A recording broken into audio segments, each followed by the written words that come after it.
Boa noite. Boa noite, senhor. Beleza?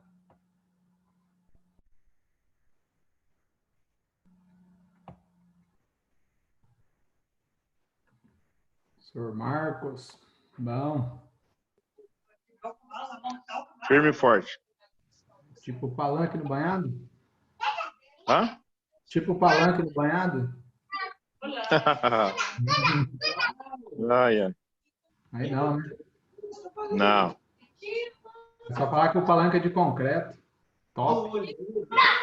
Eu nem me atrevo a subir com 110 quilos. E o trenzinho?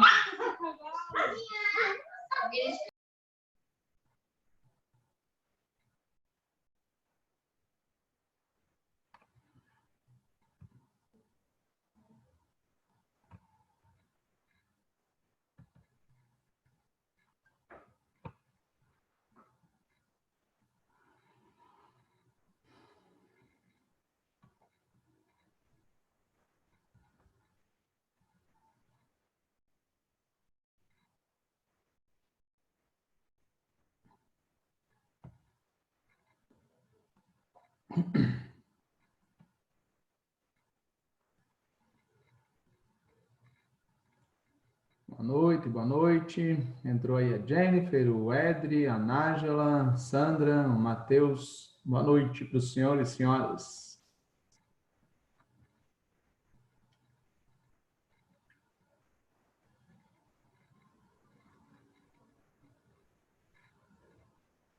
Boa noite, professor. Boa noite.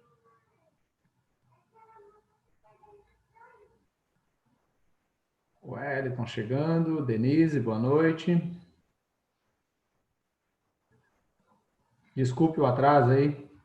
Não sei o que eu fiz ali, mas minha senha não estava dando certo. Aí no final das contas era o e-mail. Faltou um .br para acabar. Aí fiquei sapateando ali um tempão. E no final era só o e-mail que estava errado.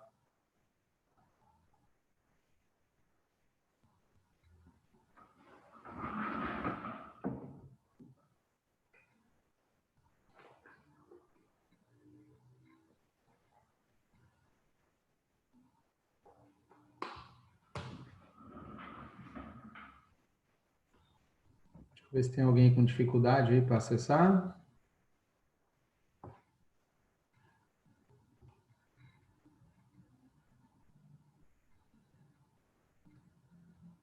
Esse não.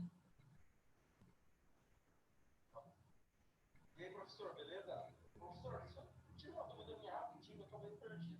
Esse trabalho aí do Excel, ele vale para NP1 ou para NP2? Cada semana que vem é prova da NP2, né?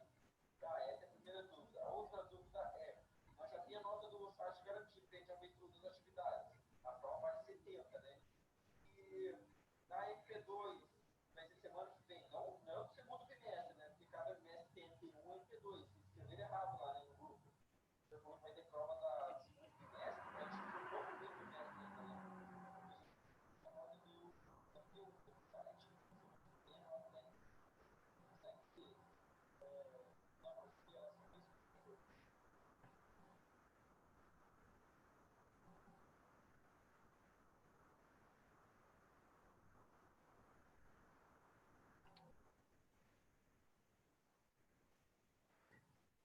Vamos lá, gente? Atrasei um pouquinho, acho que todo mundo que podia entrar já entrou, né? Estava respondendo aqui um aluno na turma de vocês, mas acredito que daqui a pouco talvez ele até entre na aula, hein? Compartilhar aqui com vocês a...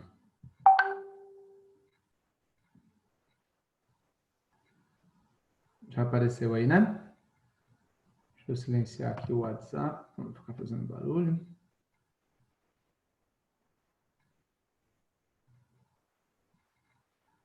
Tudo bem.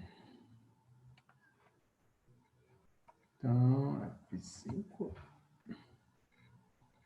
Apareceu aí direitinho?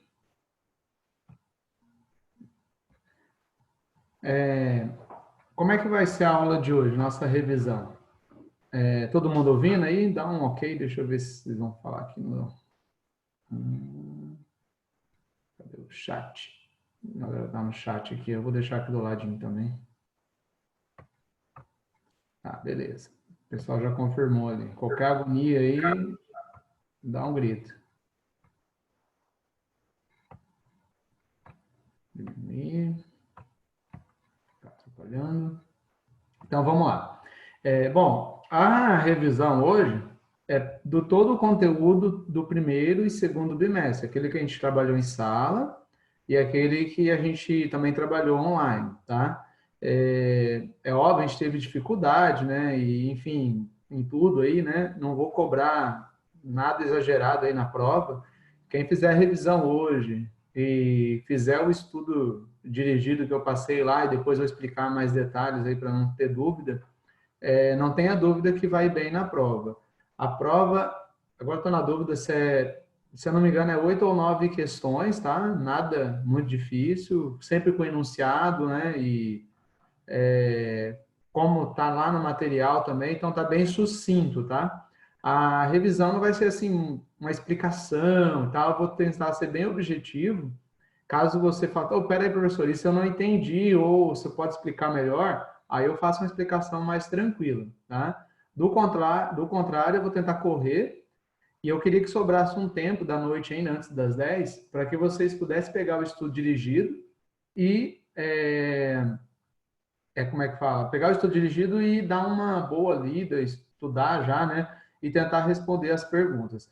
Lembrando que você não precisa me entregar isso, tá? Esse é um material para você, como eu disse, é um estudo dirigido dos conteúdos que vai cair na prova. Então, são perguntas bem amplas, né? Que às vezes a resposta ficaria um textão, porque são pergunta ampla, né? A ideia é que você consiga entender a linha de raciocínio da coisa. Então, por exemplo, né, o que é uma artrocinemática? Cabe muita explicação, tem um resumo nos slides, aquilo que a gente trabalhou em salas, explicações, mas você pode colocar nas suas palavras lá na tua resposta, tá? E como eu disse, não vou corrigir.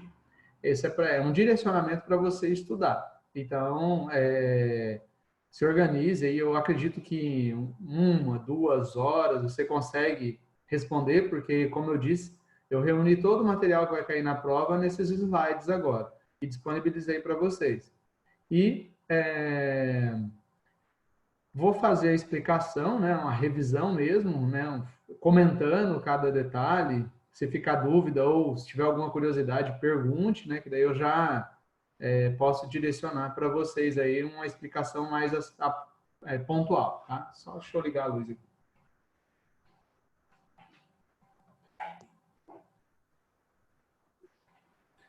Ei, Professor, melhor. Fala, Nádia. eu não sei se mais alguém já leu ou não, mas eu estava meio que tentando já responder algumas das questões. Eu Ótimo. achei a número 8, assim, do tipo, muito longa. Eu não sei se eu que sou a mais louca que quer escrever tudo ou não, mas eu achei muito longa. Essa daí é muito longa. Sim, como eu disse, elas são perguntas conceituais, né? Então, não necessariamente nem precisaria escrever, tá? Não, porque você não vai entregar. Mas quem faz isso de escrever leva vantagem. Por quê? Quando você escreve, nossa, você está gastando tempo na sua mente e dando tempo para ela absorver aquele conhecimento, tá? Então, é uma técnica de estudo muito boa, né? Fazer resumos, fazer tópicos, mapa mental, né? Eu aqui tenho vou colando os papel aqui na parede e tal, coisa que eu não posso esquecer, coisa que eu tenho que fazer, né? Então eu vou criando, cada um tem que achar a sua forma aí de aprender. E assim, como tem algumas respostas, por exemplo, a 8, eu nem lembro qual é a pergunta, mas eu sei que tinha algumas ali que poderia dar uns textão, você pode fazer em forma de tópicos também, tá? Então, assim, trechos ou conceitos ou pontos que chamam mais atenção ou que deixa mais claro, tá? Estou falando de forma genérica porque a gente vai aprofundar isso aí durante a aula, tá? Então, como eu disse, é uma aula hoje muito importante e que vai colaborar muito aí para o estudo de vocês, tá? E principalmente a aprendizagem, tá? Que eu sei que cada um tem seus objetivos, mas o meu foco maior com vocês é que vocês consigam aprender, tá? Eu estava esquecendo já, deixa eu só tirar aqui, para mim gravar, porque aí depois eu vou ver se eu consigo disponibilizar isso para vocês. Já tá gravando. Pelo menos para mim aparece que tá gravando. Então, aqui, pause. Ah, agora eu parei, né? A gravação. Correto? Eu não consigo enxergar, só vejo que tá uma Não, a bolinha. bolinha vermelha tá ali ainda. A gente não consegue enxergar se tá ou não gravando. Não dá pra. Não sei se tem alguma coisa que acompanha a bolinha vermelha, tipo um REC. Pause. Top. Agora, Aí, agora sim, tá escrito agora, gravando. beleza. Vivendo e aprendendo. Vamos lá. É igual a gente na biomecânica, vivendo e aprendendo. É assim mesmo. Vai ser para sempre assim. Bom, já vamos começar logo destrinchando aqui sobre a osteocinemática. Para resumir, né, o movimento do osso, tá? E muito importante, esse movimento, né, de um osso tem uma articulação no meio. E essa articulação, dada a amplitude do movimento, né, que é a ADM, ela vai permitir certo movimento devido à articulação, tá? Então, um osso vai se aproximar do outro. Aí tem a questão das sensações ou do que finaliza ali um movimento, a sensação final, sensação óssea final, sensação capsular final e sensação final vazia. Cada uma dessas aqui só dão características à osteocinemática, que é um movimento, né, como tem os exemplos, né, flexão, extensão, adução, rotações, enfim, eles acontecem e aproximam um osso do outro, ou afastam esse osso um do outro, tá? Devido à articulação, tá? Ósteo, né? A palavra vem do osso, né? E cinemática de movimento, né? De várias imagens, como a gente já falou ali na questão da cinemática. Importante entender a osteocinemática, porque aí existe a artrocinemática. A artrocinemática a gente já sabe, né? Que é o que acontece na articulação. Então, artro de artrite, artrose, mas principalmente articulação, tá? Então, o que acontece na articulação, né, no movimento. Então, quando acontece um movimento osteocinemático, como a gente viu antes, osso se movendo próximo ou se afastando de um osso, de um outro osso, dentro da articulação acontece também um movimento, né? E esse movimento pode ser de três formas, né? Ou é um rolamento, igual está aqui, né? Essa esfera que vai tocando em novos pontos, né? E um ponto fixo, né? Ou deslizamento, onde a mesma região da parte que está se movendo desliza sobre a outra, né? Então vai tendo a mesma, como se estivesse ralando, né? Mas literalmente ali é deslizando, né? E a rotação, que é fácil de entender quando a gente olha um peão, né? Tem um pequeno contato e faz um giro, né? Sobre esse ponto de contato, tá? Então, quando acontece o movimento osteocinemático, acontece dentro da articulação a artrocinemática. E a artrocinemática, para permitir que o movimento osteocinemático aconteça, tem três possibilidades. Em boa parte das articulações, acontece às vezes até as três simultâneas. Um exemplo bem clássico aí, né, para poder entender, é o ombro, né? Você consegue fazer a rotação, você consegue fazer o deslizamento, até inclusive tem um músculo que faz o deslizamento, que é o supraespinhal, para que ele não pince, né? Ali no acrômio, a bursa que fica em cima do úmero, né? Na hora que vai encostar, você vai fazer a elevação lateral, por exemplo, acima de 90 graus, tem um contato. Mas esse deslizamento acontece devido ao supraespinhal, que faz no movimento de elevação do braço, faz uma contração e faz com que a cabeça do úmero deslize para baixo, né? Aí você pode girar o teu braço, né? Como eu estou fazendo aqui, né? Então, seria um movimento dentro do próprio eixo. E o rolamento, que é todo movimento, né? Concavidade, né? E o convexo, né? Ele vai fazendo isso aqui, aí o supraespinhal puxa ele para baixo e você pode fazer as rotações. Então, o ombro é um exemplo bem fácil de entender as três situações, as quatro, né? A artro e osteocinemática e dentro da artrocinemática, as três situações, tá bom? Ok sobre osteocinemática e artrocinemática? Alguma dúvida?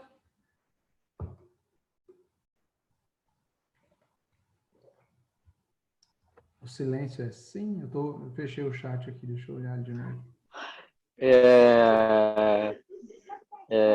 Para mim tá assim.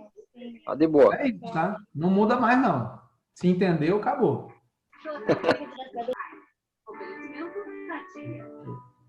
Porque esse chat, ele atrapalha a barbaridade. Enfia ele para um lado, para o outro, mas não tem jeito.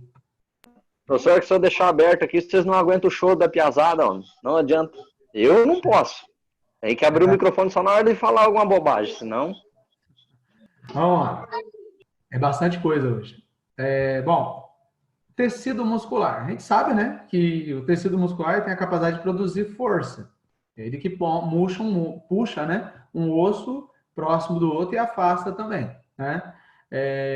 E há uma relação ali entre o músculo e o sistema nervoso, né? Para que o impulso elétrico através do sistema nervoso chegue e ele seja capaz de produzir um encurtamento e relaxamento também, né?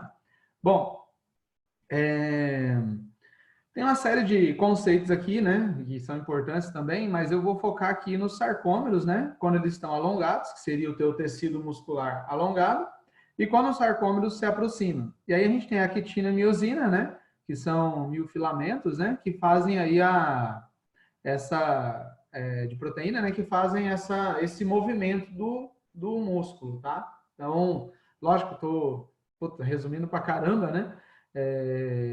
Uma coisa aí que daria pra gente, como eu disse, né, a gente já ficou outras aulas aí conversando bastante sobre, tá?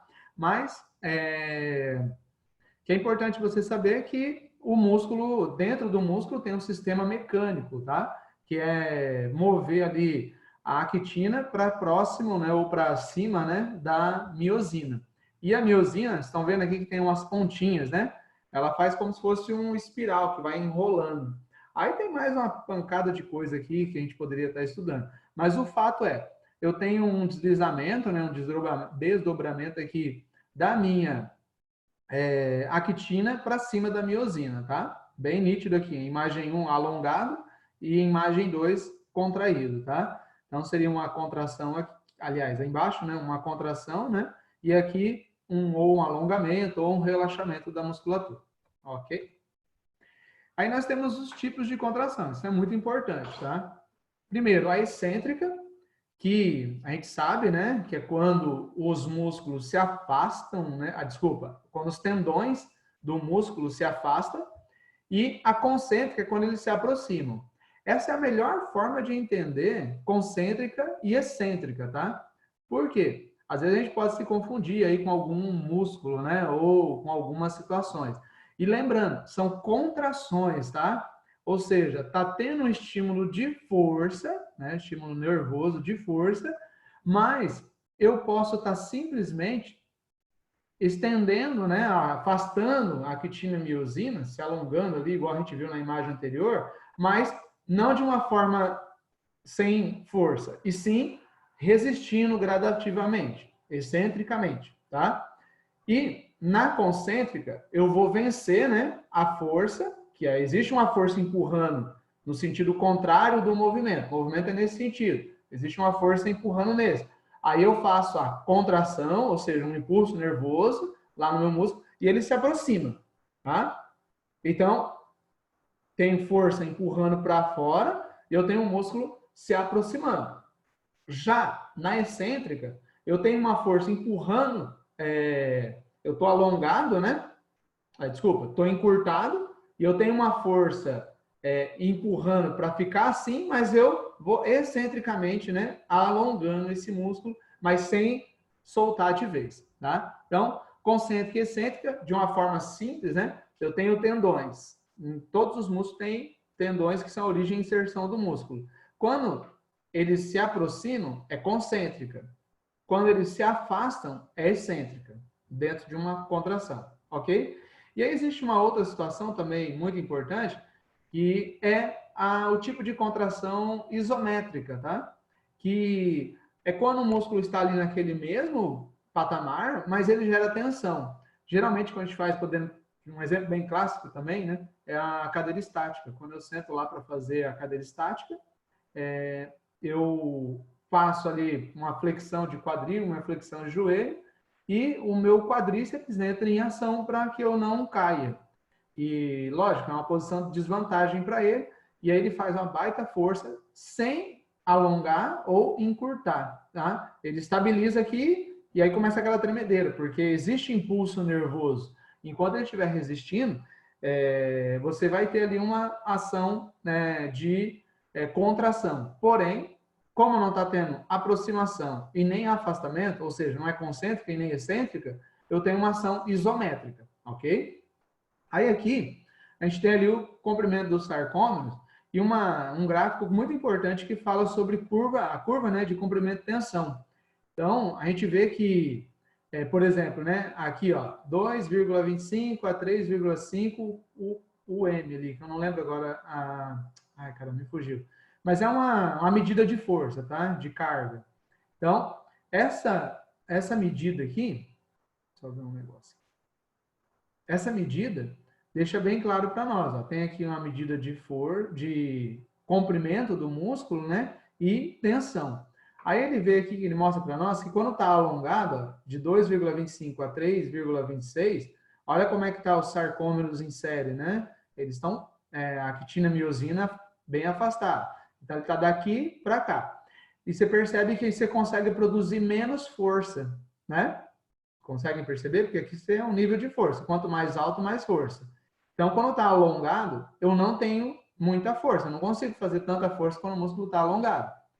Só que aí tem o outro lado, né? Menor que 1,65, seria aqui, 1,65, eu também não consigo fazer muita força. Por quê? Porque eu já estou contraído, né? Então, eu perco capacidade de força. E esse 2,0 a 2,25, seria essa faixa aqui, eu tenho uma boa capacidade de força. A gente poderia chamar de meio do caminho, né? Que é aquela coisa, quando eu faço, por exemplo, uma flexão de braço, eu posso chegar aqui, que seria o máximo da minha contração, e eu posso esticar, sendo o máximo da minha extensão. O meio do caminho, que seria esse 2,0 a 2,24, é o ponto onde eu consigo fazer mais força. E se a gente olhar, né, não sei se foi a natureza, se foi Deus, ou se foi Deus com a natureza, enfim, cada um acredita no que quiser, mas o fato é que quando a gente está em pé, né, vou ficar em pé aqui para mostrar, quando a gente está em pé, eu preciso gerar mais força, por quê? Porque aqui eu tenho maior torque. Lembram do torque? Aqui eu tenho maior torque. Então, eu preciso ter mais força nesse ponto, tá? Do que aqui. Aqui eu nem força preciso fazer, e aqui eu até posso fazer força, mas não é tanto. E quando eu chego no máximo da contração, não, da flexão de cotovelo, eu não consigo fazer mais, tá? Então, o meio do caminho é o ponto que eu preciso mais força, que eu tenho capacidade de gerar mais força, só que nessa questão aí de gerar, ou capacidade de gerar mais força, eu estou proporcionando, né, eu tenho, né, um movimento com mais capacidade de gerar força, pensando ali na questão da actina miosina, né, e essa curva de comprimento e tensão do músculo, tá? Ele é alongado ou encurtado. Então, é bem interessante a tabelinha e deixa bem claro para nós, tá? Entenderam, hein? Tipos de contração, excêntrica, né? Concêntrica, excêntrica e a isométrica. Beleza? Micromolar. Isso, obrigado, Nájila. Micromolar. Muito bem. Queria ver você achar no teclado aí aquele Uzinho ali. Eu tentei, não deu muito certo. Eu imaginei que dá. Eu lembro que eu só colocando aquele negócio de símbolo lá e aparece. Mas nem sei onde fica. Então, micromolar. Muito bem.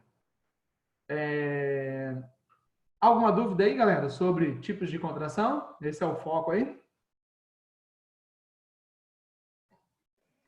Pode ir para mim. Segue o baile. Aí, na prática, né? Eita, acabei explicando antes aqui.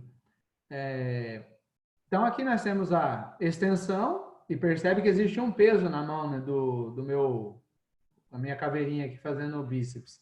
Então, percebe que quando ele flexiona, ele faz ação concêntrica. A gravidade está empurrando para baixo, o peso está empurrando para baixo, e ele se sustenta, ele não deixa cair isso, ele vai sustentando. E esse músculo ele vai se alongando, né? Percebe que a origem de inserção se aproxima na concêntrica e na excêntrica ela se afasta, tá? Então tá aqui outra imagem, né? É que é um exemplo bem clássico, né? Mas isso acontece em todos os músculos aí que a gente tem, tá? A ação concêntrica e excêntrica. Ela sempre tenta aproximar na concêntrica e afastar na excêntrica. E se eu parasse o GIF em qualquer parte aqui do meio do caminho, eu poderia chamar de uma ação isométrica, tá bom? Simples, né? Quais são as ações musculares que a gente tem, tá? Então, muito importante também. Por quê? Nós vamos ter aí as ações de grupamento muscular, né, que pode ser agonista, antagonista, estabilizador e neutralizador. Tá? Uma definição de House.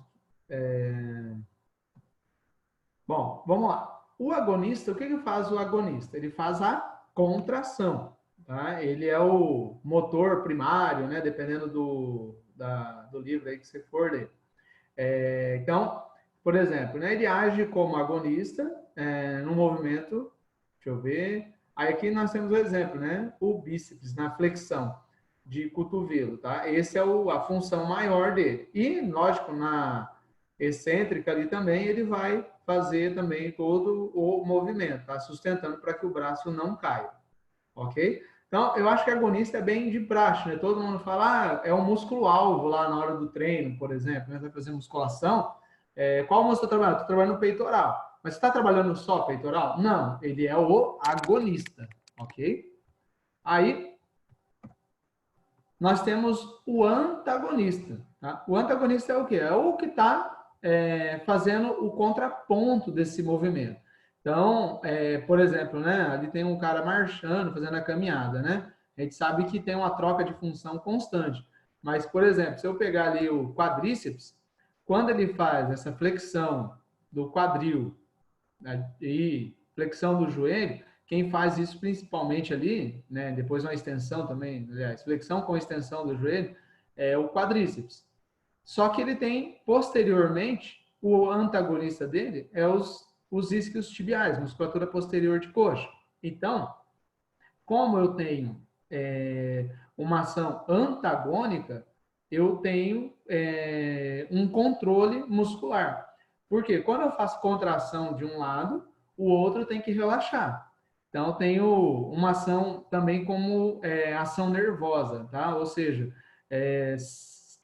se eu não relaxar a musculatura posterior, eu não consigo fazer a extensão ou a extensão de joelhos, tá? E, inclusive, talvez vou atrapalhar ali a flexão, talvez não, vou atrapalhar a flexão de quadril que acontece durante a marcha.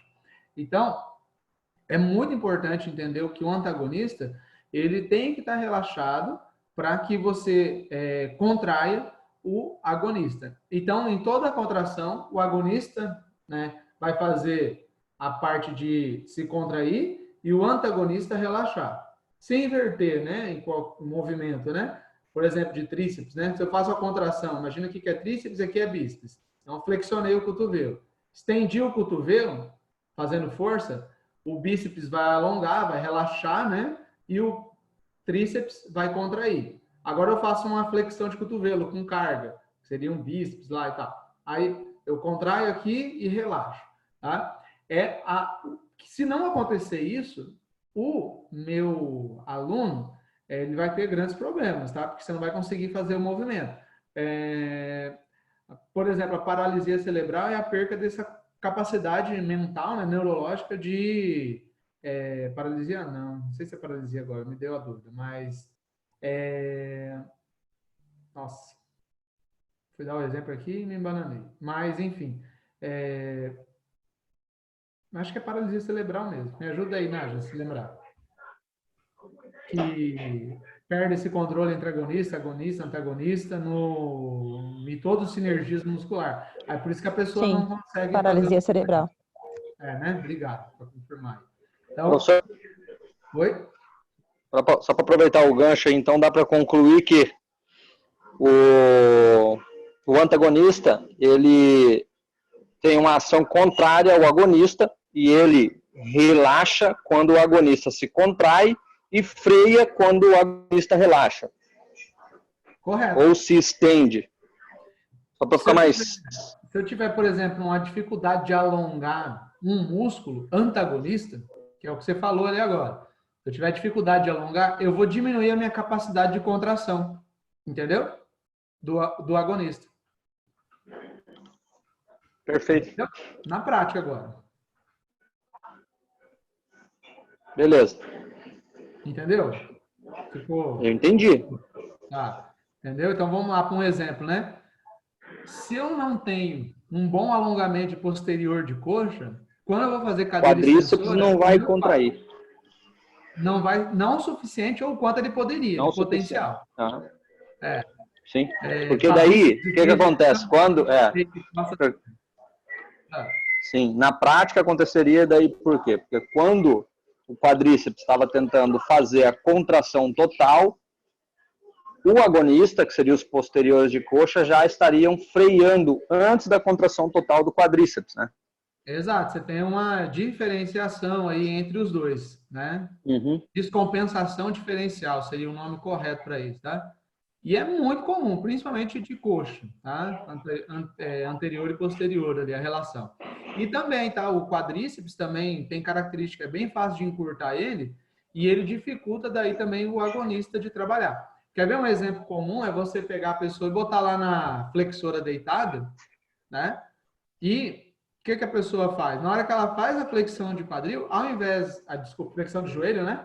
Ao invés do quadril ficar estável, porque o quadril não era para participar, não ser O quadril levanta. O quadril faz aqui, ó, para lá e para cá, junto com a perna. Retroversão, ele levanta, faz uma antiversão e uma retroversão. Quando estica a perna, faz retroversão. Quando faz a flexão do joelho, né? Aí faz uma antiversão, empina a bunda, né? Aí você vê o quê? O quadríceps não permitindo que os isquios façam a sua ação. Contração total. Exatamente. Aí, por conta da dificuldade, o quadril, ele gira, porque aí ele puxa a pelve, aí fica difícil segurar. Uhum. Como é que resolve isso? Um exemplo... Eu faria alongamento primeiro, né? Alongamento do aluno, do quadríceps. Alongamento mesmo, bastante. Né? Não é tão simples, mas esse caso é isso aí. Mas também tem outro que eu vejo na academia, uns professores fazendo, que é de empurrar o quadril do aluno para baixo, né? Subir em cima, assim. Tá com peso na cabeça, elimina um. Menos um da concorrência. Pô, tá louco? Aí a pessoa, eu já vi, né? A pessoa traz em cima, assim. Sim. Aí fala assim, vai que você aguenta. Tá quase arregaçando o músculo no meio. Não, e o problema é o quadril, né? Porque aí a lombar tá girando. Se você consegue travar, porque às vezes dá para travar ali, a pessoa, imagina só, ela tá tendo a oportunidade de treinar e melhorar a sua funcionalidade entre agonista e antagonista. Aí você faz a função do músculo, o que o músculo faz? Ele relaxa, ele descansa. Você podia estar treinando a musculatura estabilizadora do quadril, mas não, você está treinando, sei lá, o tríceps, o ombro, o diabo, o cara que tá ajudando, tá? Nada. Beleza. Então, deu para pegar. Tá? Beleza. Que bom, os exemplos ajudam bastante, né? Aí, participando também de qualquer que seja o movimento, a gente vai ter ali o estabilizador, tá? O que o estabilizador faz? Né? Ele, literalmente, o nome já ajuda, né? Acho que quase dispensa uma explicação. Ele tem o papel de estabilizar, de sustentar, não sei nem achar outra palavra aí que fique mais fácil para exemplificar. Ele estabiliza mesmo. Então, num exemplo aí que a gente poderia dar, né? Eu tô lá fazendo peito, né? Eu tenho, por exemplo, o deltoide como um baita do estabilizador, né? E ele participa ali sinergicamente, né? A gente vai falar também de sinergismo aí, né? Que colabora ali com o músculo para fazer o movimento. Bom, ele garante a postura, né? Num gesto motor, porque vai fazer estabilização. Por exemplo, no agachamento, né? Estabilizando a coluna, você tem os eretores espinhais e toda a musculatura abdominal, né? Estabilizando. Tá? é um exemplo aí que eu acho bem fácil de explicar. Ali, enquanto a articulação tornozelo e quadril faz o movimento, né? Algum detalhe aí, porque é difícil de explicar, porque é simples demais. Acho que não, né? Aí, tem os neutralizadores. A gente não fala tanto dos neutralizadores, principalmente quando vai falar de musculação, porque eles não têm uma atuação muito forte, tá? Mas no esporte tem, para limitar alguns movimentos lá com muita intensidade, tá? Então, o que eles fazem? Eles neutralizam, eles anulam alguma ação ou ação, né, do músculo agonista. Quando esse músculo pode, porque dependendo da potência, né, ele pode, inclusive, prejudicar a articulação. Então, ele impede que essa contração continue. Por exemplo, né,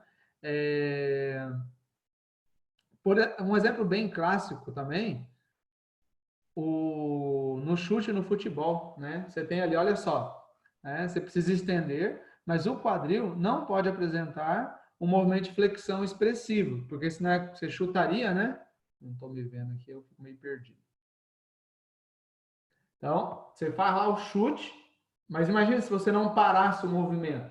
A perna ia lá em cima, né? E a gente não vê isso acontecendo. E quem faz essa trava é o glúteo. Então, um cara que tem um chute descoordenado, desajeitado, no caso, né, do movimento específico, ele tem para esse movimento ele tem o glúteo fraco ou destreinado, ele não consegue neutralizar, né, a flexão de quadril. E por que e olha só como é que tem que fazer relações agora, bem interessante. O quadríceps está fazendo, junto com, por exemplo, o ilho-psoas, uma flexão de quadril na hora do chute. Só que a flexão de quadril, tá? Durante o movimento de extensão do joelho para poder chutar a bola. Vai montando na tua cabeça aí o movimento. Aí o que acontece? O glúteo, ele é um extensor do quadril. Você está fazendo um movimento de flexão do quadril e o glúteo é um extensor. Então, na hora que você faz lá o movimento, o glúteo, para impedir que o quadril faça um exagero de flexão, porque o quadríceps está extremamente estimulado, né, devido ao movimento, e o quadríceps e principalmente o quadríceps, tá? Para ficar assim. O ilho-psoas. O ilho-psoas também, mas participa pouco aí no movimento do chute. E o glúteo, ele é um extensor, ele segura para que você não faça um excesso de flexão de quadril. Tá bom? Vamos pegar o kill. Vem cá aqui. Eu acho que aqui vai ficar legal para mostrar. Professor, poderia falar também como se fosse uma entorse? Entorse? Como? É. Não entendi. Uma entorse de tornozelo ou mesmo de joelho. Ou não? Não entendi a colocação. Esse neutralizador, os músculos neutralizadores, poderia ser também considerados que eles também auxiliam, como se fosse, você está falando do chute aí, eu estou falando de uma entorse. É mais ou menos a mesma coisa. Poderia sim, ser... sim, entendi agora a relação. Sim, eles vão... Porque se a gente for ver assim, dependendo da forma que a gente quiser ver, os neutralizadores também são estabilizadores, né? A diferença teórica dele é que ele não, como é que eu posso colocar? Ele não só dá essa condição de equilíbrio, né? Mas ele impede a continuidade do movimento, tá? Ele literalmente neutraliza a ação de alguma região. Tá? Deixa eu ver um pouquinho mais. Então, lá no movimento de chute, né? Peraí, tem que ajeitar. Ele faz algumas coisas bizarras aqui e aí dá. Então, movimento de chute. Olha lá. Tá dando para ver aí, né? Vou pegar um pouquinho mais aqui. Então, chutei a bola. Olha só a flexão de quadril acontecendo. Aqui, né? Ó. Aí, na sequência, o movimento da perna, né? Chutando a bola. Aí, o glúteo aqui atrás, ele faz o quê? Ele literalmente trava, porque senão você ia com a perna lá para cima. Então, ele trava aqui e impede que a tua perna continue indo. Por isso que a gente vê, às vezes, por exemplo, uma pessoa que não tem muita habilidade, ou não joga futebol, ele chuta a bola aqui e se entorta tudo. Ou a perna vai lá para cima, né? Não tem muita habilidade, tranquilo, né? Não é atleta e tal, daquela modalidade. E fica estranho quando é um profissional. Então, o glúteo, ele segura para que você não perca o equilíbrio, não perca a estabilidade da parte superior aí do teu tronco, tá? E também da perna, né? Do quadril e tal. Então, ele tem a função, como a Nájila falou ali, por exemplo, no entorse. Você está estabilizando ali com alguns músculos do movimento. Mas aí chega num ponto que pode gerar uma lesão, e eu não saberia dizer agora na relação ali no tornozelo quais seriam os músculos, por exemplo, né, numa inversão do pé, que é muito comum aí para. Mas, com certeza, os eversores, né, são os músculos que podem estar fazendo essa neutralização para que você não torça o pé, tá? Seria, acho que mais ou menos isso aí, né, Nájila? Era isso que eu queria saber. Muito obrigada. Nada. Ô, As professor, perguntas ajudam. Às professor, vezes pode falar. não, eu entendi assim. Inclusive, o chute é um exemplo muito bom para entender essa explicação. Mas aí, por exemplo, o neutralizador, ele, pelo menos do jeito que eu entendi, ele parece ter uma função parecida com o antagonista. O antagonista não desacelera o chute? É isso que eu não... Então, aí não. Por quê? O antagonista, ele tem que relaxar. Muito pelo contrário, ele não entra em ação. Ah, ele só relaxa. Ele só fica de boa, não é Eu comigo a entendi, ele parada. relaxa para permitir que o agonista age. Ah, tá. Exatamente. O Não, beleza. neutralizador já não, ele é ativo, ele Ele tem que vai travar. entrar Ah, em não, não, ação beleza. e Agora eu vai me achei. travar o movimento. Entendi, Mas bom entendi. você ter falado, porque aí a gente. Eu acho quando saem as perguntas assim, muito mais fácil de explicar. Né? Não, entendi. Não, beleza, agora ficou bem mais claro. Valeu pra você. Então, olhando lá de novo, né? Eu tenho o agonista fazendo a contração, o antagonista relaxando, eu tenho alguém ali sinergicamente colaborando para que isso não saia do lugar, né? Que é o estabilizador. E se o negócio é muito intenso, eu tenho alguém para neutralizar, impedir que esse movimento aconteça, tá? Isso é muito importante, eu acho que vocês não podem sair dessa disciplina sem saber tipos de ações de contração muscular e essa questão das ações musculares, tá? Que foram as duas coisas que a gente falou antes, tá? Tudo é muito importante. Só para aproveitar o gancho ali, Ah, quais são os agonistas, então, na hora do chute? os agonistas, É, quadríceps principalmente. tá. E os antagonistas? É posterior de coxa, para resumir. Mas tem mais porque é um movimento bem complexo, tá? Tá. E o neutralizador glúteo e estabilizador adutores e abdutores. Professor, Perfeito? professor, Beleza. Por isso, mas olha só, nós estamos falando de um chute frontal, né? Se eu fizer um chute lateral aí, né, induzir minha perna numa adução, já muda toda essa conversa, tá? Mas vai lá, alguém que me chamou aí, fala aí, por favor. professor, quando a gente faz, aquele treino então que geralmente a gente ouve falar nas academias por exemplo, para braço. Vou fazer agonista e antagonista, que daí faz bíceps e tríceps. Você acha que está certo? Sim, Fazer um treino desse? sim, com certeza, sem sombra de dúvida. Inclusive, o que eu estou fazendo quando eu faço um treino alternando agonista e antagonista? Peraí. O que eu estou fazendo? Eu estou melhorando a relação entre eles, tá? Porque eu estou contraindo um e relaxando o outro. Só que é normal você também sentir, na hora que está fazendo esse tipo de treino, uma certa dificuldade no segundo exercício, tá? Por quê? Porque pensa só, você contraiu o bíceps lá, Né?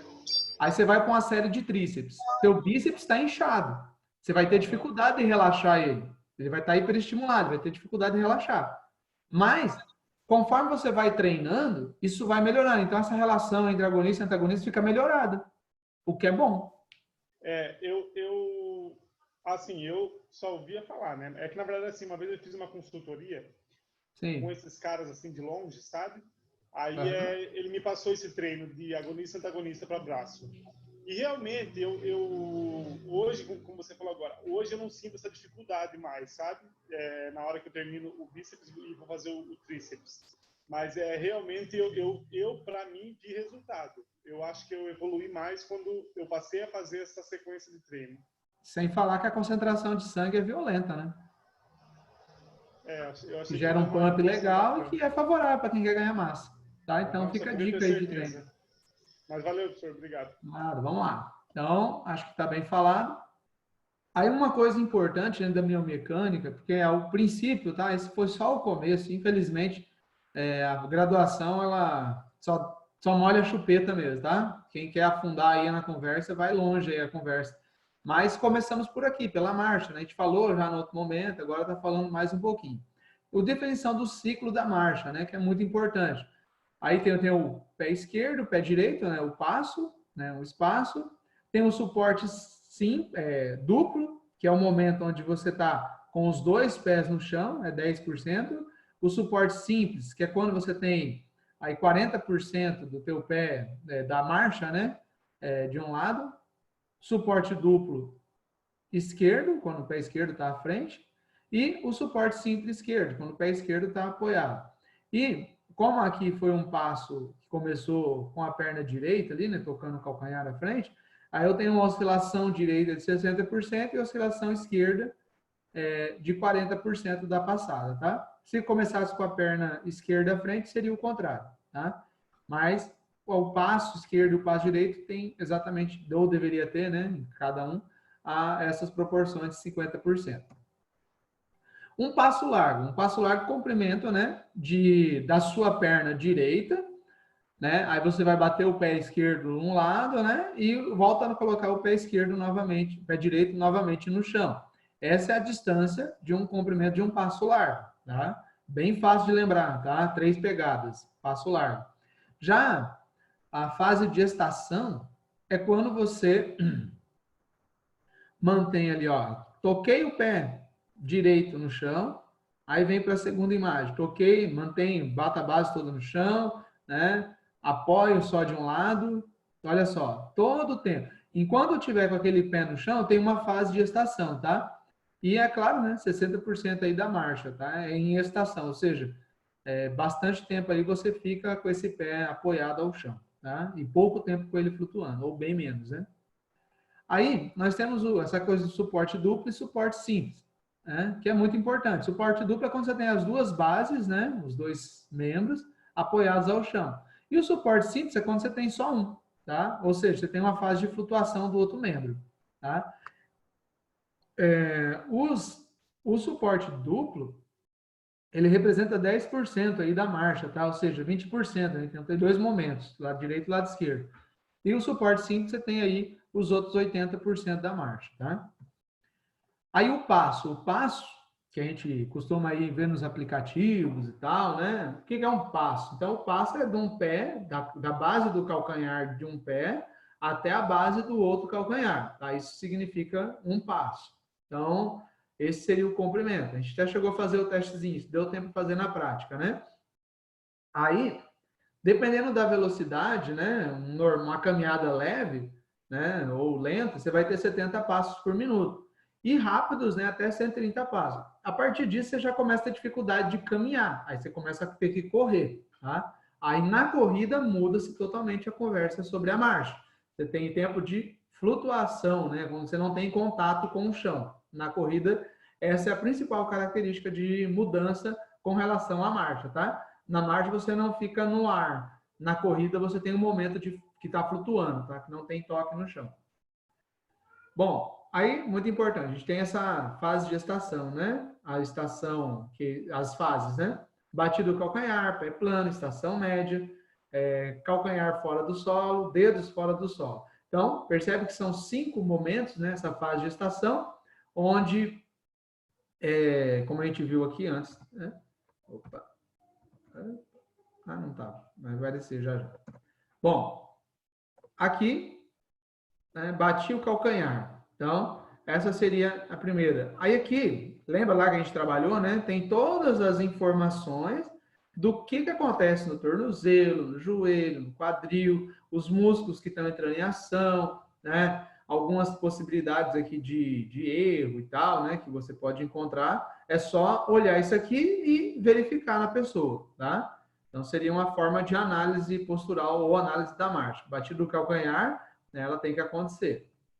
O pé plano é quando você coloca toda a base, né?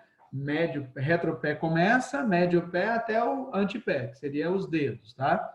De novo, mesma coisa, flexão de quadril, tornozelo, do joelho, né? E a troca de peso ali, tal, que está acontecendo, né? Você botou o calcanhar, o peso está dividido. Você colocou o pé todo no chão, você começa a tirar de um lado e colocar mais desse que você está fazendo, a gente está fazendo a análise, o pé direito. Aí eu tenho a estação média. O que define a estação média? É quando eu tenho o meu peso do corpo apoiado sobre esse pé que está no chão, tá? Pode ver que antes o calcanhar, a ponta do pé ainda estava no chão, mas agora o outro pé, o outro membro está flexionado, né, principalmente joelho e quadril, está trazendo esse membro para cima para poder trazer ele para frente, né? Então, a gente for olhar aí, esse é o pico de altura da marcha, né? Lembra da curvinha lá que a gente fez nas paredes da faculdade? Então, esse é o momento onde está alto, tá? Onde você tem a estação média. O ponto mais alto é o ponto onde o corpo está totalmente equilibrado na base do pé, né? Na estação média ali, tá? Na base de um pé. Aí, você vai continuando o movimento, né? Observa ali na imagem, fazer um GIF aqui rapidinho. Observe o que aconteceu. O calcanhar, né, que estava aqui, se afastou, se elevou, tá? Por isso chama-se calcanhar fora do solo. É importante também. Aí tem todas as explicações ali de quadril, tornozelo e joelho, tá? Aí você percebe que, no caso, agora está acontecendo a batida de calcanhar do outro lado. E acontece o quê? Uma distribuição. E agora, naquela curvinha que a gente viu lá, né, na nossa aula prática, né? A gente vê que esse é o ponto baixo, tá? Onde eu tenho um equilíbrio entre os dois. Então, o calcanhar está fora do solo. E aí, para finalizar, a gente vai ter os dedos fora do solo, que é quando você faz a propulsão, tá? E percebe que esse movimento não está empurrando o solo nesse sentido? Nesse sentido, eu não tenho uma flexão plantar. E quem faz flexão plantar não são os flexores plantares, principalmente panturrilha e sólido. Então, e mais alguns aqui, né? Que vão empurrar, os fibulares e tal, acho que vão empurrar e projetar eu para frente, né? Me projetando ali para frente. Então, aí tem os detalhes ali também, né? 10% de flexão plantar e no quadril estão se curvando, né? Então, são informações bem importantes e bem simples, né, de entender. Como você já não é a primeira vez, acho que está fácil, né? Ok aqui? As fases de... Voltando aqui, né? As fases de gestação. Tranquilo? São 5, né? A gente viu cada uma. Aí, oscilação. Na oscilação tem 3 fases, tá? Então, aceleração, oscilação média e desaceleração. Então, são bem simples também, tá? Então, a aceleração é quando, olha lá, o membro do corpo se move para acompanhá-lo e o tornozelo é dorsifletido e o quadril, joelho, né, continua a fletir. Percebe que, né, você tem que fazer uma pequena dorsiflexão, puxar a ponta do pé para cá, senão ela vai ficar com o pé bamba aqui, né? Então, o quadril começa a flexionar, o joelho está flexionado. Aí eu tenho a oscilação, percebe lá? Aceleração é quando eu vou trazendo essa perna para frente. Oscilação média é quando está no meio do caminho. Aí eu tenho as flexões ali, né? Acontecendo, tornozelo, joelho e quadril ao mesmo tempo. Porque eu tenho que levantar esse pé do chão, tá? E projetar ele para frente. E a desaceleração é quando eu diminuo esse ritmo para poder fazer a batida do calcanhar, tá? Sendo tranquilo, né? É só a questão de olhar a imagem e você já consegue visualizar e compreender esses detalhes. Tá? Aceleração, oscilação média e desaceleração. Galera, dúvidas aqui? Na marcha? Na marcha? Tranquilo?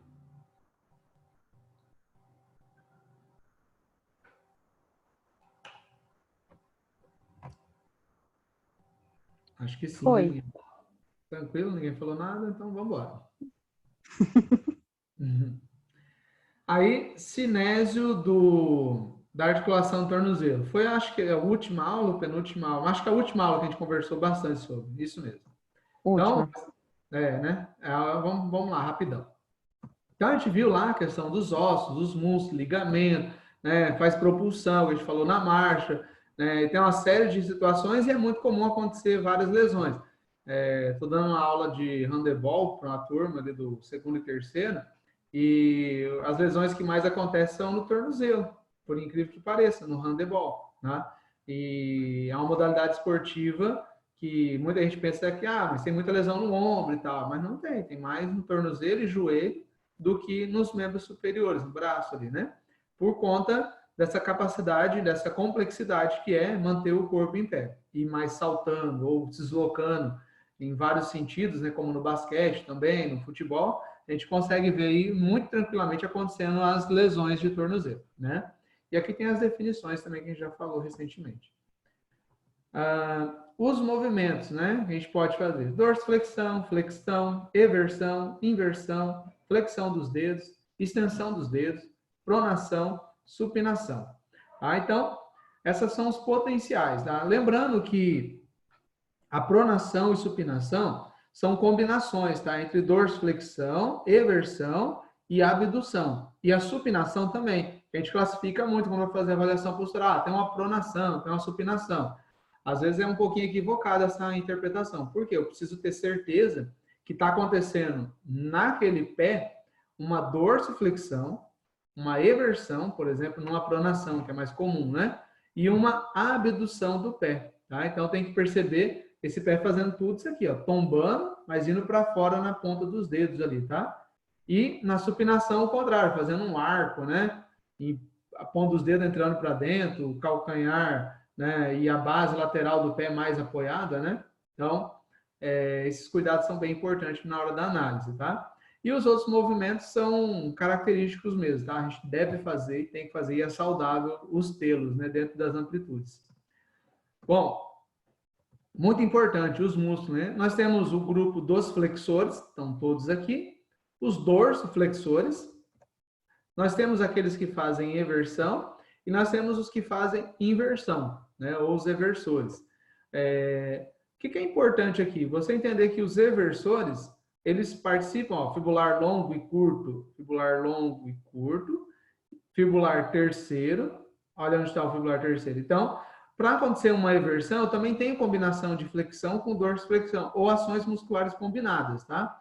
Extensor do longo dos dedos. Então, os reversores eu tenho 2 flexores plantares e 2 dorsiflexores que completam, né? Se completam e fazem ali a eversão. E a inversão, eu tenho tibial anterior, tibial posterior, olha só, anterior e posterior, tibial, cadê? Posterior, tibial anterior. E flexor longo dos dedos, cadê? Flexor longo dos dedos e flexor longo do hálux para fazer a inversão, tá? Então, vamos vê-los ali só novamente, tá? Aí está o gastrocnêmio, com todas as suas características, né? Vão ter aí no material, né? Pode depois estar dando uma lida ali, origem e inserção, o que ele pode fazer, que é muito importante. Eu tenho o sólido, que está logo abaixo, né? Numa secção, né? A gente vai ver ele logo abaixo do gastrocnêmio. Aí eu tenho o tibial anterior, né? Fazendo ali a sua dorso, colaborando na dorsiflexão, né? E inversão do pé. Aí o fibular curto, pode ver que tá tudo aqui, né? Uma estrutura, que seria o músculo, a origem, a inserção, para saber onde ele se fixa, né? Aí você, com o desenho, você consegue visualizar, né, onde ele vai, e olhando tipo, como está apresentado aqui as fibras, você consegue imaginar como é que ele faz contração, tá? Aqui é como se eu tivesse a quitina, né, e miosina correndo no sentido do mouse aqui, ou das fibras, tá? É um jeito bem simples de visualizar que movimento esse músculo faz, tá? Aí eu tenho a ação e a aplicação, tá? A ação é o movimento que ele deve fazer. E a aplicação é como ele faz, tá? Aí o fibular longo também, né? Com toda a sua característica.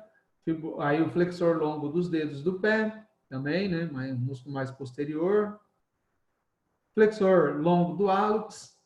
Fibular terceiro. Fibular terceiro, desculpa. Extensor longo dos dedos, também, né? Tá ali a ação e a aplicação. Extensor longo do hálux, também fazendo ali as suas extensão e dorsiflexão do tornozelo, né? Extensão do hálux, no caso. Percebe que aqui do lado tem fortalecimento e flexibilidade. A gente pode fazer fortalecer e pode fazer flexionar ou aumentar a sua flexibilidade. E a gente faz isso quando faz o treinamento, tá? O importante é saber fazer. Aí nós temos as marcas que ficam, né? Quando eu tenho um pé plano, percebe que a curva até passa, um pé pronado, né? E um pé neutro, que seria um pé mais saudável ou correto aí numa marcha, tá? O pé pronado a gente vê que é diferente do pé plano, né? O pé plano é aquele pé que não tem arco plantar, ele chapa no chão. O pronado, às vezes até tem o arco, mas ele tá tombado, tá? Por isso que encosta. E o pé cavo, às vezes nem aparece esse médio pé aqui na marca, tá? De tão cavo que é. Então, o pé faz a cavidade aqui, né? Por isso o cavo, de côncavo e tal, né? E numa corrida ou numa marcha, você pode observar esse detalhe, tá? Se o pé faz nesse sentido, né, e coloca lá a base do hálux mais pressionada para fazer a propulsão meio que sozinho, você tem uma posição de pé pronado ali dinamicamente. Neutro seria nesse sentido, então você tem que conseguir observar que ele apoia, né, é até um pouquinho de pronado aqui, né, com a base mais interna. Você pode ver que a pressão aqui, né, formato de uma explosão aqui, né, que seria a pressão, é mais para o lado de dentro do que do lado de fora, mas não só do lado de dentro, ou principalmente do lado de dentro. Aqui você costuma ver, às vezes a pessoa faz até calo, e eu posso falar com bastante propriedade, porque é o que acontece com o meu pé esquerdo, que é um pouquinho pronado, tá? Principalmente quando eu jogo futebol, a chuteira faz calo, o tênis faz calo, às vezes calo de sangue, às vezes calo grosso e tal, por atrito mesmo, tá? E quando eu tenho uma pisada supinada, eu vou observar que eu vou ter aí um atrito mais lateralizado, ok? Bem simples de entender. Aqui, de uma forma de teste parado, né? Estático, ali você pisa numa água ou numa coisa que possa marcar o teu pé, tipo giz, e pisa em outra parte com contraste, né? Com cor diferente, para que você possa analisar, ok? Aqui mais um detalhe, né, com relação ao tornozelo. Aqui seria um tendão de Aquiles, né? A gente costuma falar, o tendão do gastrocnêmio. Ele tem que estar alinhado, isso é bem fácil de ver, tá? Quando ele está nesse sentido aqui, né? Observa que a estrutura óssea ela mudou, então eu tenho aqui um potencial em pronação. E vou até fechar com pronação, porque eu estou conseguindo ver lá na frente. Olha só como é que estavam os pés. E olha aqui o dedão já meio que baixou, né? E está indo no sentido fora. Então, eu tenho aí uma característica bem clara de uma pronação, tá? Esquematicamente ali, para que a gente possa visualizar depois lá no aluno da gente. E aqui, por exemplo, um pé chato ou pé plano, né? Tem que avaliar depois com mais informações para poder dizer. Mas a principal informação nessa situação aqui é aqui, ó. Eu tenho o maléolo medial, parte de dentro do pé, eu tenho esse osso navicular e eu tenho o metatarso, né? O que acontece?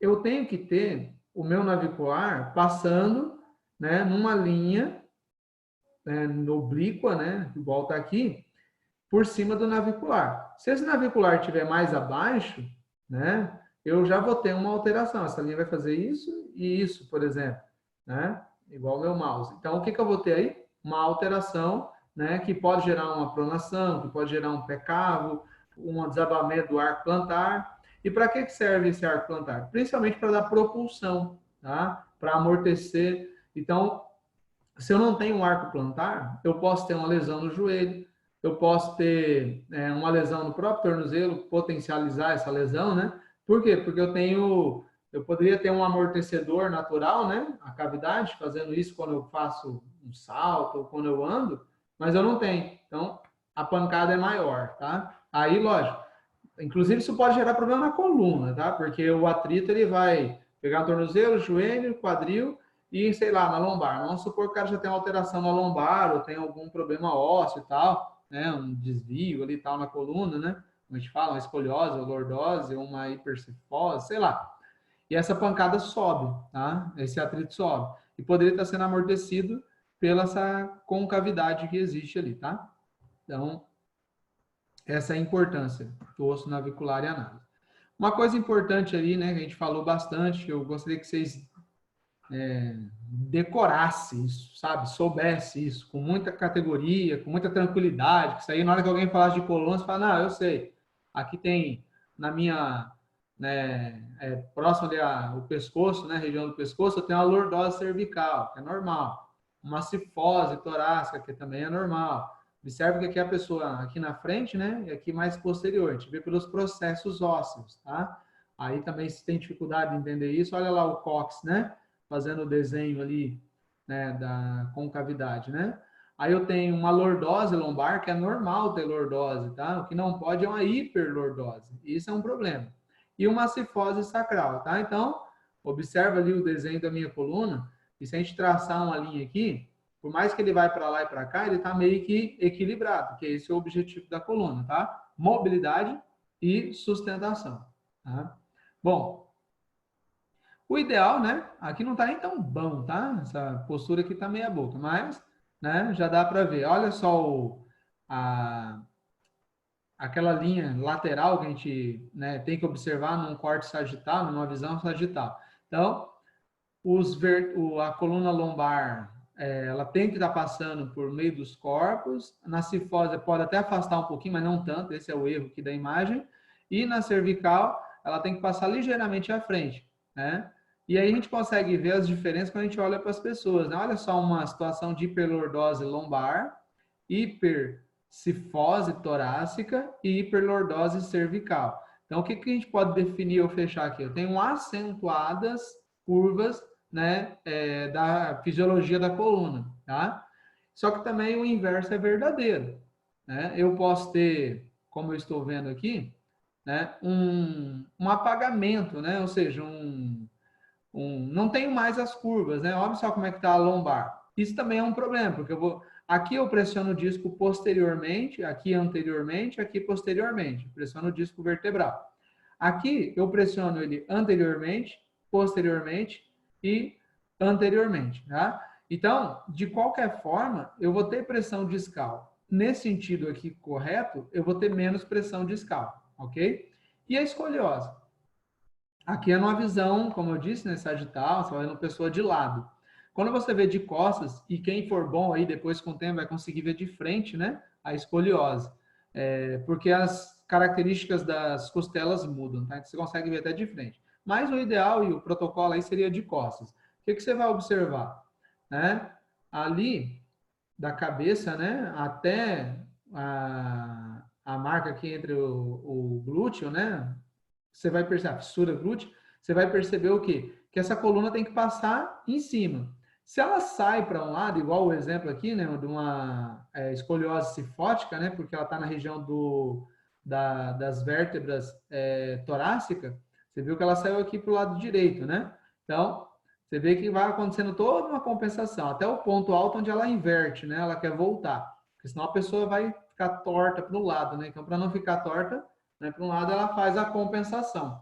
Aí tem alguns traços muito importantes. O alinhamento dos ombros diz para mim, não é que um ombro está mais baixo que o outro, porque isso está óbvio, né? Nem precisa de um avaliador para dizer. Mas ela é um indicador não final de que tem uma escoliose ali em potencial.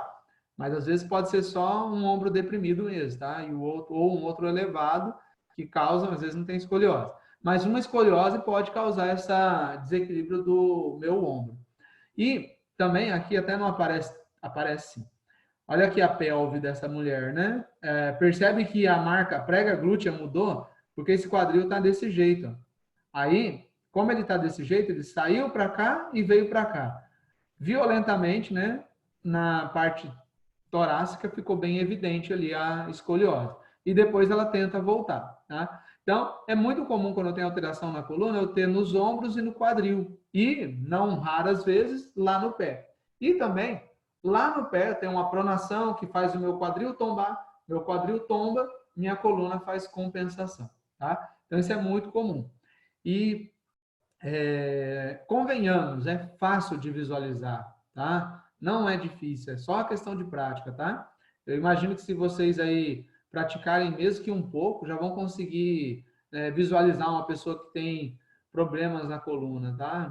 Sem raio-x, sem nada, só pelos traços anatômicos. A gente trabalhou bastante isso com vocês, então acho que um pouquinho você já deve estar conseguindo visualizar, tá? Aí, claro, a prática e a vivência, né, na academia, fazendo avaliação, corrigindo, orientando o aluno, observando, às vezes pedindo aí para tirar a camiseta, deixa eu ver, tá, peraí, ó, tá muito assim, tá muito assado.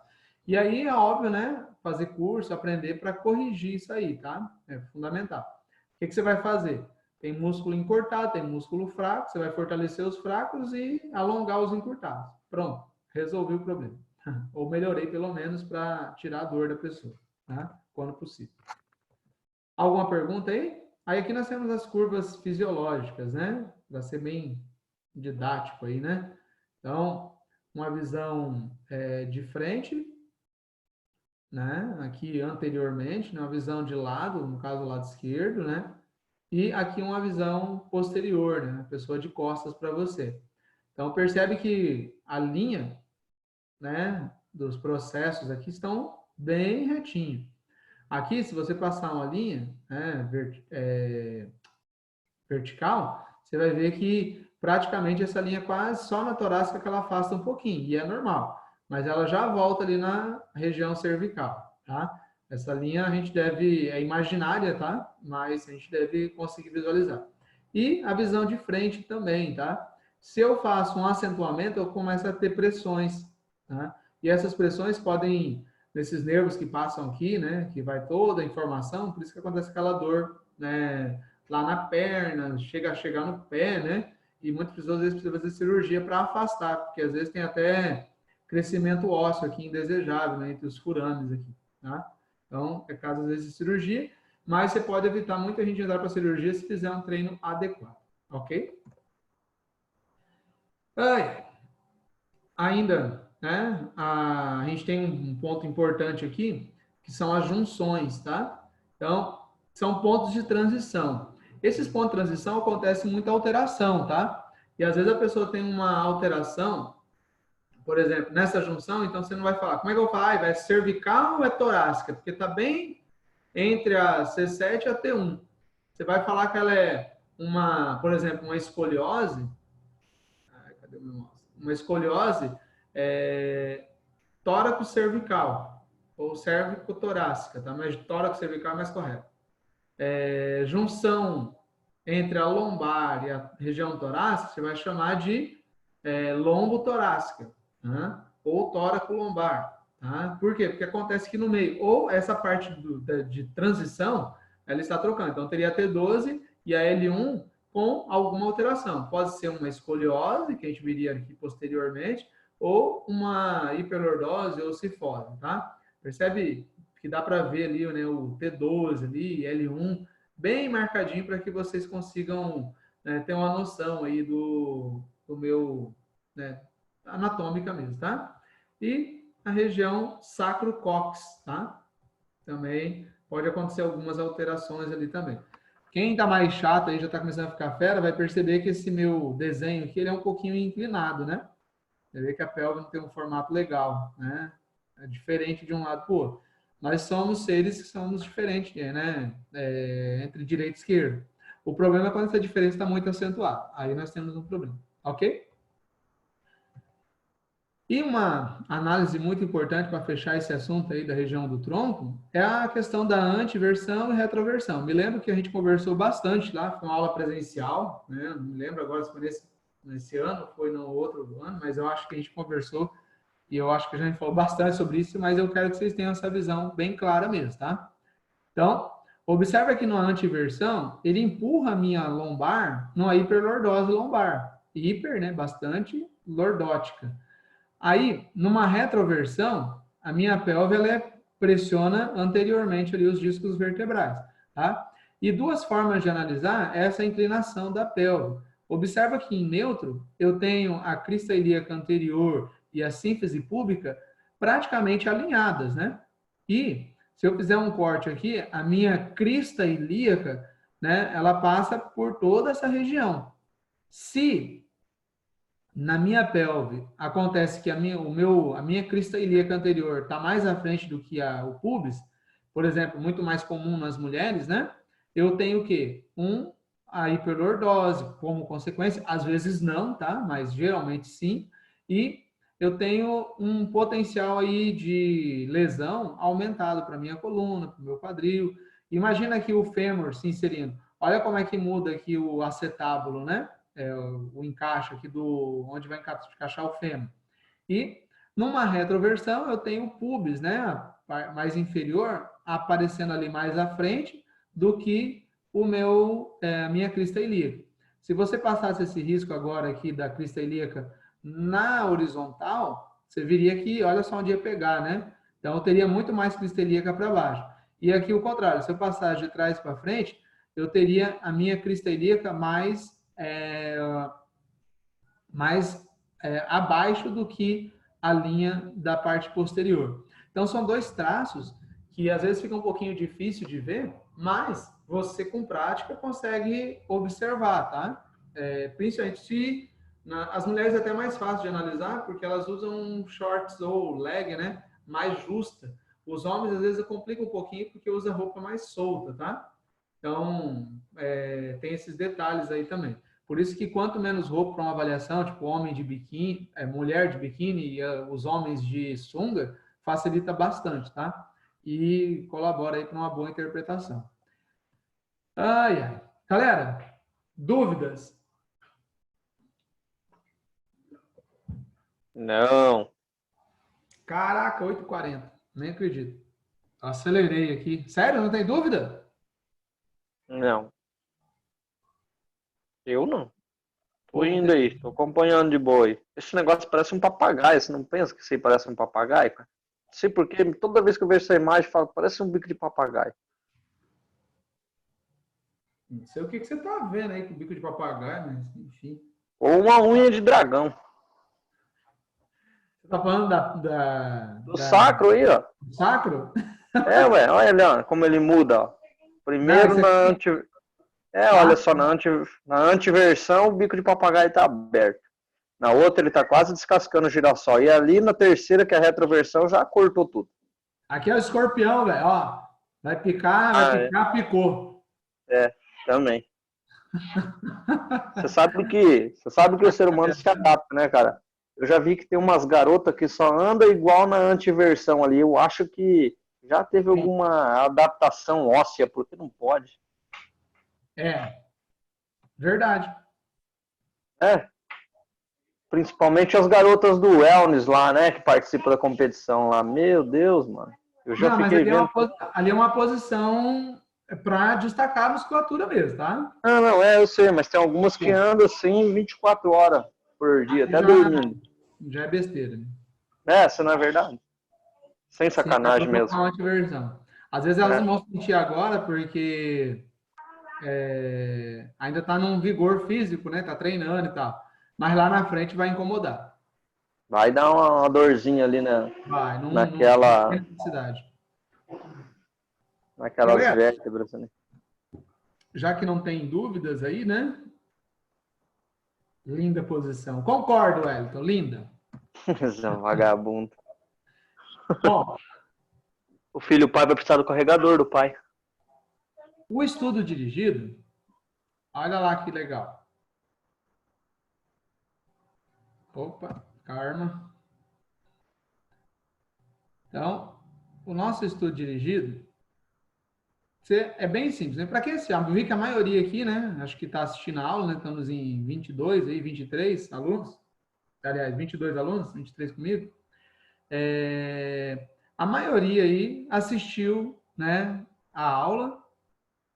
Então, vai ser mais fácil. Não vai nem precisar, de repente, aí, ler os slides novamente como prática, tá? Reserve umas horas para ler e responder as questões, tá? Alguns aí, que nem a Nádia, de repente, já até adiantou, foi fazendo, é muito bom, tá? Porque daí você vem para a aula com a cabeça já pilhada já no conteúdo. Mas se não deu tempo antes, reserve 1, 2 horas, aí eu acredito que é o mais suficiente para você responder o questionário, que vai te ajudar a estudar, tá? Porque para você ficar trabalhando em cima. O estudo dirigido ele tem esse objetivo, tá? Fazer você ficar ali em cima do conteúdo. Ao responder todas as questões, depois que você finalizar, né, conforme tópico, mapa mental, resumos, né, enfim, a forma que você acha melhor, aí você, depois que você fez isso, beleza. Faz uma leitura completa, sabe, de cabo a rabo do conteúdo e vai descansar. Não fica pilhando, lendo 1000 vezes, não, também que atrapalha. O cérebro tem que ter tempo para poder receber essa informação, tá? E no dia da prova lá, né, uma dica minha, releia as perguntas e respostas um pouco antes da prova, para deixar aquilo lá vivo de novo na tua mente. Mas não lê 1000 vezes a mesma coisa, tá? Porque daí você bloqueia o teu cérebro, pelo amor de Deus. Lê uma vez e, sei lá, vai dar uma relaxada, vai comer um sorvete para dar uma energizada aí no cérebro e fica de boa, tá? Não pilha muito não, porque não faz bem, né? A ideia era isso aí, galera. Dar uns caminhos para vocês, né? Para que Show de bola. fique fácil aí a... Como é que vai funcionar a prova? Como é que vai ser? Boa pergunta. Vamos ficar aqui na choradeira ainda, né?